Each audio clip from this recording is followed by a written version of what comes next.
د تحریک طالبان د تیر په نسبت قوي کېدل د افغانستان نږدې روسي ځواکونه راتلل په څه معنا او د کوم هدف لپاره جزئیات همدې ویډیو کې وګورئ او چینل هم ترسره سبسکرایب کړئ. درنو لیدونکو السلام علیکم.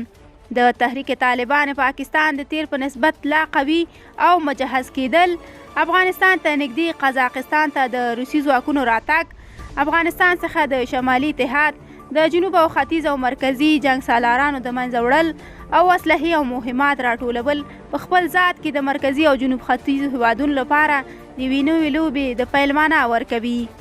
امکان دی ولري چې د امریکا او نړیوالو هغه تشویش او سردردۍ چې د پاکستان د اټومي طاقت په اړه لري په داسې یوه ډرامه کار وشي تر څو پاکستان په یوه نه یوه ډول داسې جال کې راګیر شي چې د تباهۍ نه غیر بل دوهم اپشن ونه لري.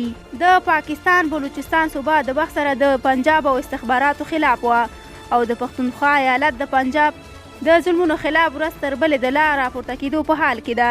سن کې د پخوا څخه نسبت اوس زورواکان ډیر په کش کې دي. پاتې شو پنجاب او ګلګت بلتستان دومره نفوس لري او نه هم کوم ستراتیژیک ولایت دی چې یا د خطر جوړ کړي یا د په پنجاب کې د لګېدلي اور مخه ونیسي. پنجاب به د داسې یو توپاني اور سره په خپل منځي جنگ مخ کیږي چې نړۍ په اړه هیڅ وړاندوی نشي کولی. اټومي پاور ورنه امریکا او متحدینو باسي او پاکستان به بیرته د پخوا په شان په خپلو پلرني هیوادونو هند او افغانستان ویشل کیږي. نړۍ به بالاخره د دې تشویش نه په ارام ساه اخلي چې ګواکې اټومي اسلحې د افراطي او سخت دریځو مسلمانانو لاسته ورنشي.